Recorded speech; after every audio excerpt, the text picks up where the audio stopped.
Welcome to Hermetic Perspective. This video is going to be part one of my analysis of Plato's Phaedo.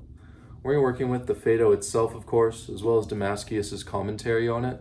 Unfortunately, that commentary was going to be about $100 to get here in person, so it's only going to be joining us from PDF format. Now, the Phaedo is a very important dialogue, both for Neoplatonists and for myself personally. It was the first dialogue I read that really got me into Plato, got me interested in it.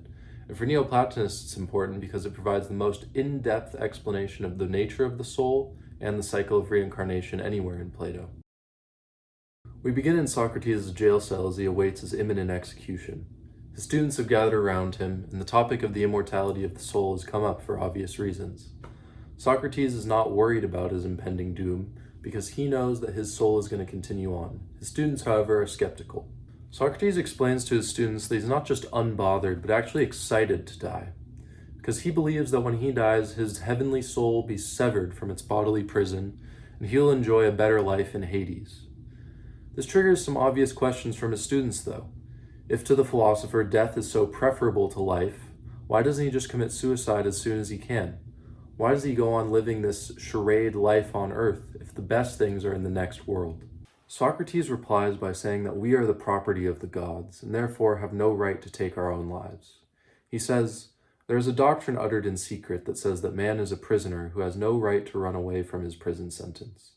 This doctrine appears to be a great one, which I do not quite understand. Yet I, too, believe that the gods are our guardians and that we are a possession of theirs." What he's essentially saying is that they set the terms of our imprisonment on earth. We don't get to decide when our soul leaves, and if we try to run away, it's just going to break the process of purification that is life on earth. We have to wait for our allotted sentence to run out, and upon our death we will be granted purification. Damascius clarifies that what is needed is not running away from your prison sentence, but in fact is deliverance. He says that deliverance can only be given by Dionysus, and he gives a ton of great insights on the role of Dionysus in Neoplatonism here. It echoes a lot of the earlier Orphic mystery cults, which were actually almost 1,000 years old when Damascius was writing this. To briefly restate the myth of Dionysus' death, he was lured into a trap and killed by the Titans. The Titans represent dividedness and our life here on earth. Dionysus, on the other hand, before his fall, sat on his father's throne completely undivided and symbolic of the monad. The monad is the unitary principle which governs our reality and emanates through every single thing that exists. It was only after Dionysus was brought down by the Titans that he came to represent dividedness in the Catonic life here on earth. However, despite his fall, Dionysus retains some of the monadic unity which he used to represent. In that way, he's exactly like our souls, containing elements of the Zeusian monadic lifestyle, as well as the Titanic mode of life which we have here on earth. Dionysus transits between stages of reality, just like our soul, moving from the high to the low at will. Damascius ends this section on Dionysus by saying, "The Titanic mode of life is the irrational mode, by which rational life is torn asunder. According to him, this irrational life tears apart the Dionysus within ourselves. It is only when we remake that Dionysus and make it whole again that we can finally recover our lost connection to the divine and complete ourselves." Damascius also puts forth an interesting principle that I thought was worth including about a possible Zeusian triad. This triad would consist of Zeus, Dionysus, and Apollo. Basically, the point of it is that Zeus is represented by the sun, and Zeus emanates down his divine rays in the form of Dionysus. Dionysus is the emanation of Zeus. And Apollo is the principle that recollects these pieces of Dionysus, makes them whole again, and allows it to ascend back up to Zeus. Obviously, this is a metaphor for the one emanating down our souls to the earth, and then Neoplatonism recollecting these pieces of the soul and bringing them up again towards the one. The next objection comes from Socrates' student Cebes. Cebes says that it doesn't make sense for Socrates to be happy about leaving the earth, as while he's on earth, he's under the rule of good masters, the gods, and among good men, his friends. So he doesn't understand why he's happy to leave. Socrates answers by saying that he knows that when he goes to Hades, there will be other good gods taking care of him. He believes he'll actually be in the company of better men, because he thinks he'll be around those who are able to purify their souls enough to get to the next stage of life. He's essentially saying that Hades is not a bad place. It's really a place of purification and something that should be welcomed. In his final thoughts on the nature of death, Socrates tells us that the life of the philosopher is not in the body, it is without.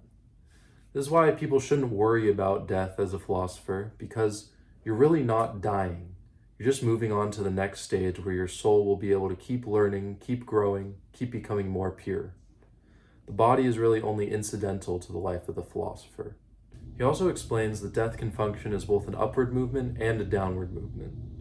Our souls were initially brought down from the high by the death of Dionysius, but the deaths of our bodies bring the souls back upward. So it's really a two-way street. We now move into a fascinating section on the nature of the soul.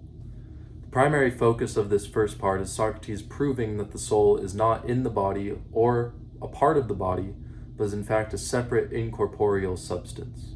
Socrates gives us three proofs for this statement. For one, the soul rises above bodily needs and impulses. Two, the soul is able to contemplate on its own without the input of the bodily senses.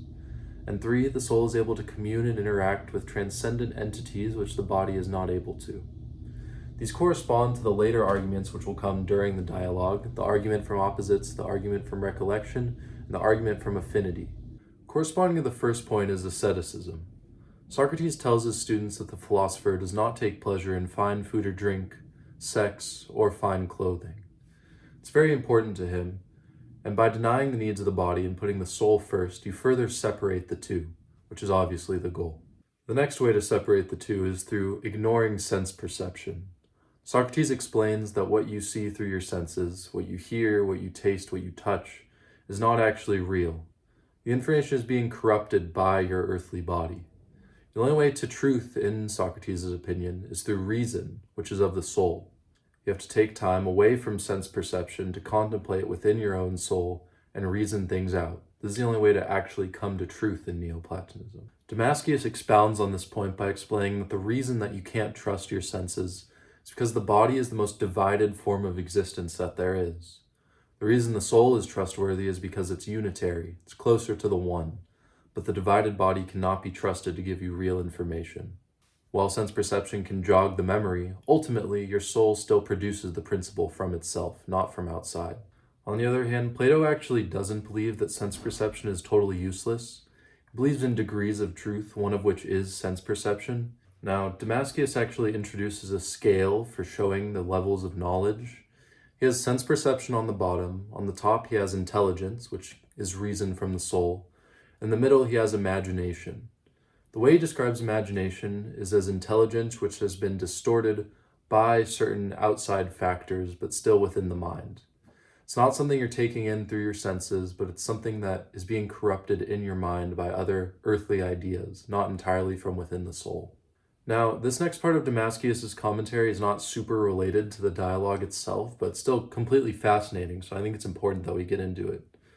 So you're going to introduce something here that I think a lot of people have not heard of, and I really had only briefly heard of before reading this commentary, and that's the idea of the pneumatic body. So what he explains is that when you die on earth and your soul leaves your earthly body, you're going to be judged, and if you're judged good enough, you're not going to immediately go back and be reunited with the one. Instead, you're going to be put in a pneumatic body.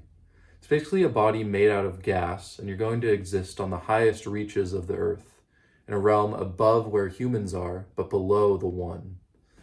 So you're going to be a lot more free. You'll be able to move around more freely. You're not going to have to eat and do any of those other things that distract from the soul. So you're going to be able to spend a lot more time on philosophy and purifying your own soul. It's basically an intermediate level between the earth and the one. He brings this up because he wants to explain that you don't lose all of your senses as soon as you go to the pneumatic body. You actually retain sight and hearing. He also explains that the gods are also shown as having sight and hearing, which shows that they're not exactly the one, but they are also emanations of it. He also explains that you can map the five senses onto their four corresponding elements. That's going to be sight corresponding to fire, hearing corresponding to air, taste to water, touch to earth, and smell with water and air. This adds up as the higher elements, fire and air, correspond to the higher senses, sight and hearing. The two lower elements, earth and water, correspond to the three lower senses. The two higher senses and the two higher elements are retained by pneumatic beings and gods. It's a scale as you move up towards the one. Now, the third and final point on the separation of body and soul is that the soul is able to correspond with transcendent entities which the body is not able to. These would be the Platonic forms. The forms exist outside of our physical world, and they are perfect versions of the entities which exist on Earth. Everything which exists on Earth is simply a copy of the Platonic form which it corresponds to. Damascius proves the existence of the forms beautifully when he says, "If there is knowledge more exact than sense perception, there ought to be also objects of knowledge more real than the objects of sense perception. And if realities must exist prior to their images, the immaterial must exist prior to the material. If the perfect comes before the imperfect, the intelligible world is necessarily prior to the sensible world." Plato uses the ideas of justice and beauty to prove that the forms exist. He says that since we can't apprehend these abstract concepts through our senses, we must be getting them from somewhere else. And he explains this somewhere else as the realm of forms, which our soul communes with. The fact that our soul is able to do that, absent our body, proves that it's an independent entity within our body and is able to do things that our body can't. They're completely separable. The next section is on purification. Socrates says the goal of the philosopher is to touch what is pure while being impure. Basically, to be able to commune with the one while not being unitary and of the one. Damascius then lays out the preparation for purification based on passage 67a6 to b2. He explains that first you must discard pleasure and pain, then you discard food and drink which are not simple. Thirdly, he suppresses irrational appetite which can take the form of anything from sex to ambition. Fourthly, he must detach himself from sense perception and imagination. Fifthly, he must disassociate himself from multifarious opinion. And finally, to escape the complexity of discursive reason in favor of simple logic in order to prepare for the undivided activity of the intellect. The first 4 points are fairly easy to understand, but the last 2 are a little more complicated. What Damascius means by discarding multifarious opinion is that your opinions should be united. You shouldn't have diverging opinions on certain issues. Everything in your mind should be ordered according to one principle. And when he says to abandon discursive logic, he means that even the logic of the philosophers is too complicated and goes in too many directions to really be unitary and be of the one. He's saying that instead of asking questions and using logic to get to the truth, you should be able to just have one singular principle which already is the truth. You shouldn't have to arrive at the truth from other things. Until you're able to do that, you're not going to be able to be reunited with the one. Damascius then describes the process of the soul's descent. First, the soul constitutes an image of itself in the body, thereby animating it. Then it becomes sympathetic to this phantom image and is drawn closer to it through likeness. And finally, it is torn asunder and divided just as the body is divided. This is paralleled with the myth of Dionysus, where he constitutes his reflection in the mirror given to him by the Titans to distract him. He's drawn closer by his reflection in the mirror, becoming further distracted, and then is ripped apart and divided by the Titans. The next section is another fascinating part from Damascius, which is only loosely related to the dialogue itself, but it's the best presentation I've ever seen of a Neoplatonic hierarchy of virtues. Basically categorizes the different virtues and makes them correspond to different levels in the journey of the soul's ascent.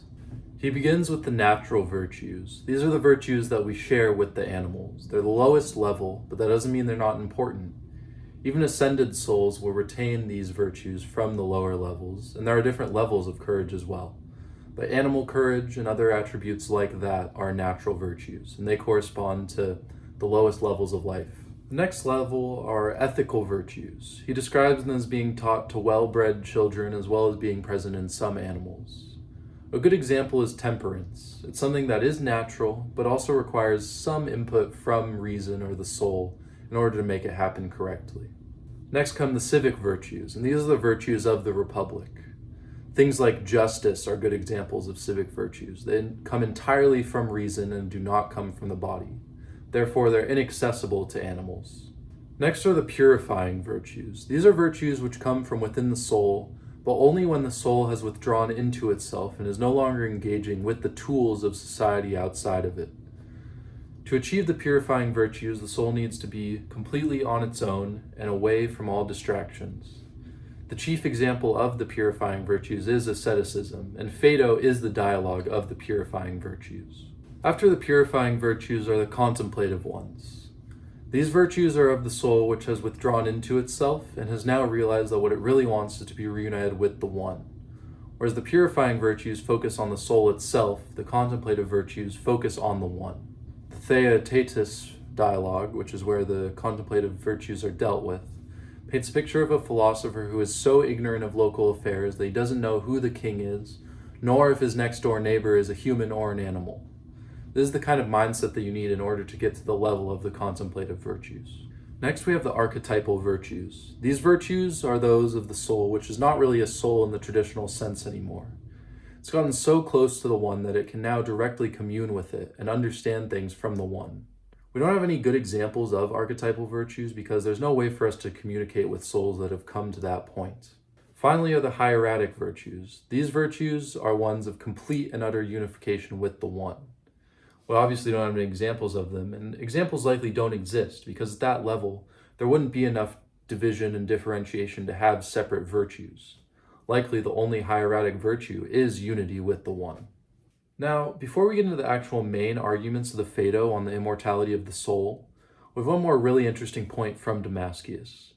He basically describes 3 levels of the earth. First, the Chthonic earth, which is ruled by Plato, the intermediate earth, which is ruled by Poseidon, that's where humans live, and the upper earth, which is ruled by Zeus, and this is where the pneumatic bodies live.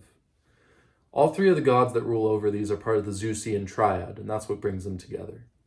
Upon the soul's escape from the earthly body, if he is judged worthy upon arrival in the hereafter, he will be put into a pneumatic body, which will now reside in the upper layer of the earth under the rule of Zeus himself.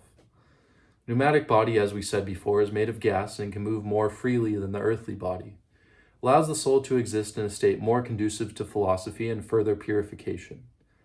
Upon the death of the pneumatic body, if the soul is judged worthy once again, it will be moved on to the astral body. There's not a lot of description given of this body, but from what I understand, it is composed in such a way as to be able to move more freely than air.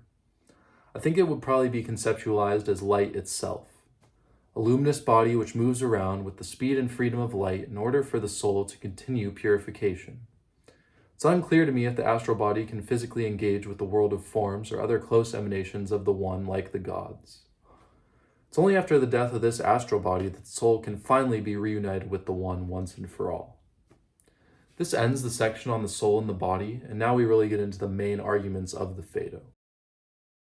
We begin the arguments with the argument from opposites. It started when Cebes, Socrates' student, brings up the fair point that the entire discussion up until now has rested on the idea that the soul will continue to exist after death, and he feels that this hasn't been conclusively proven yet.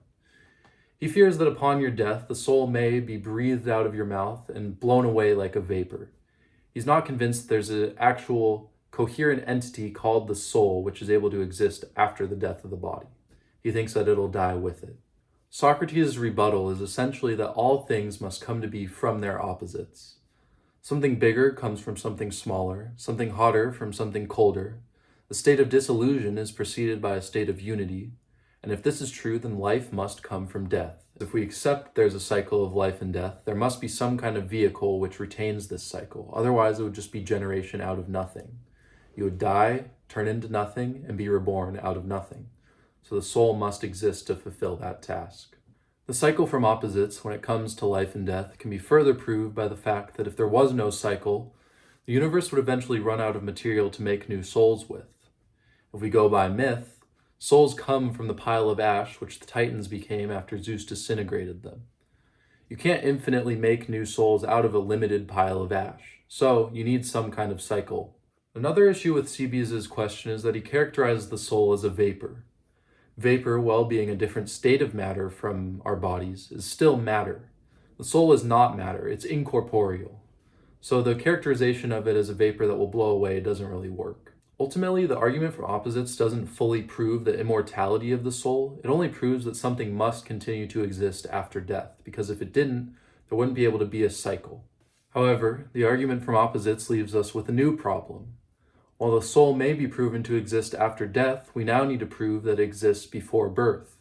In other words, we need to prove that the soul animates the body and isn't some kind of entity that arises from natural processes. This is where the argument from recollection comes in. Essentially, how this argument goes is that Abstract concepts like justice and beauty cannot be learned from sense perception on Earth. Therefore, we must be getting these concepts from somewhere else. Now, there's two options for where we could be getting them. One, we could be communing with the realm of forms itself and learning from there.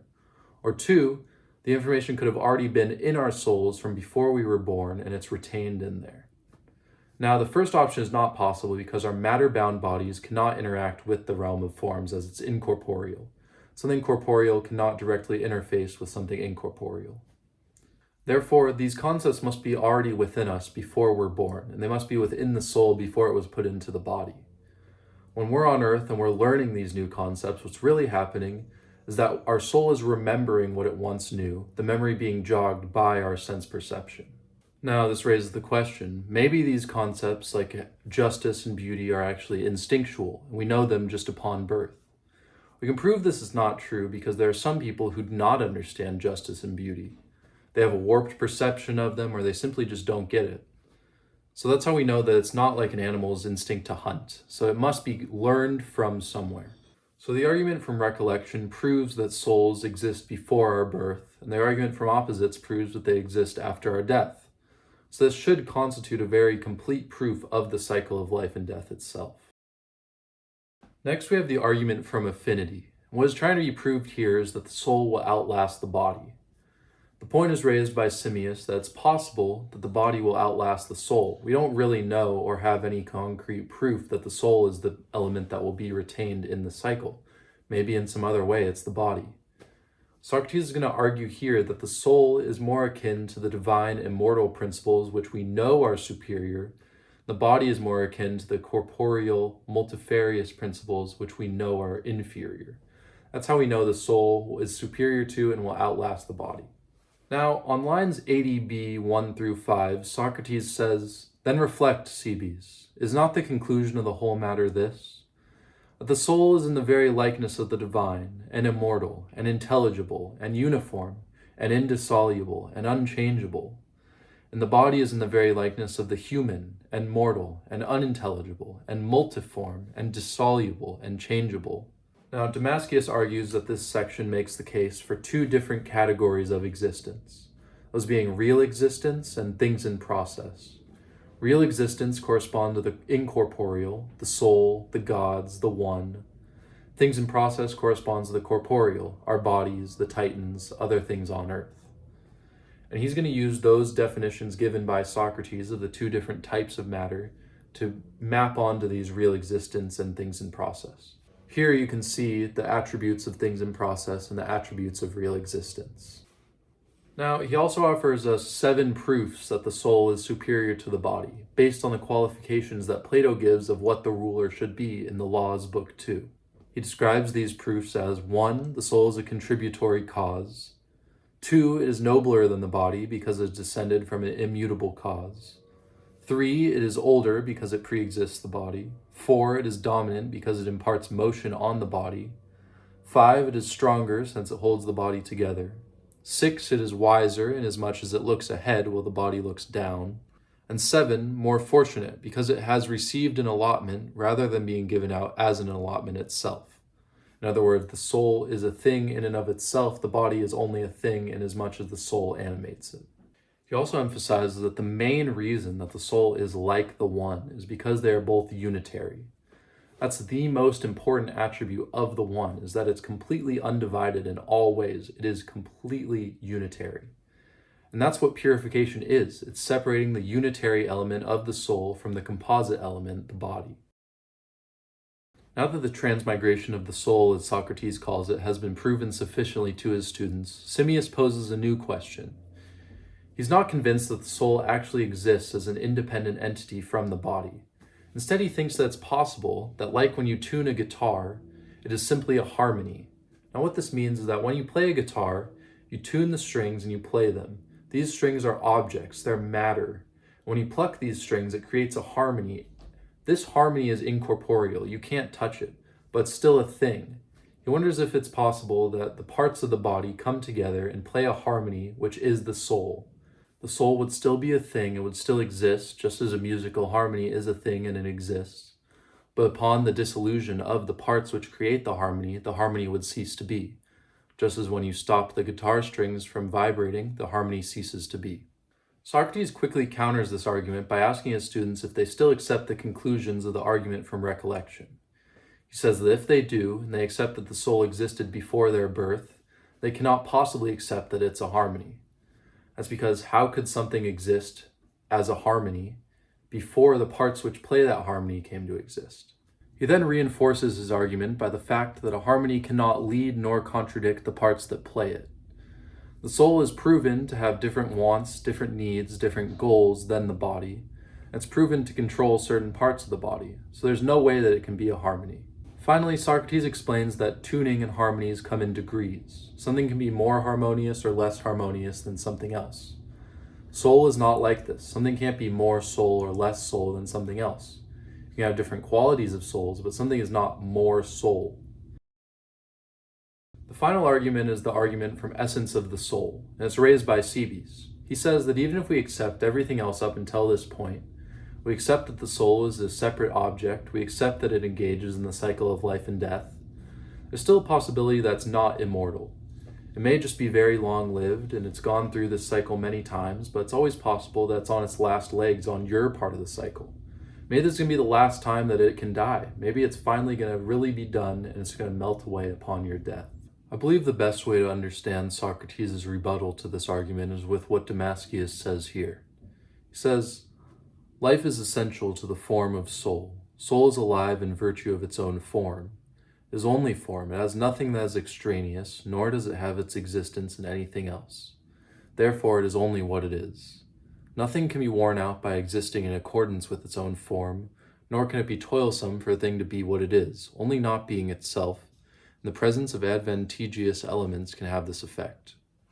Essentially what this means is that soul gives life. That's what it does. That's its only function, and that's why it exists. Therefore, it can't be worn out by doing that function, which is what it does in the body. It's a fairly simple argument that in a lot of ways just rehashes what we've already learned. And so it gives good opportunity to wrap things up and really sum up everything that we've understood so far from this dialogue.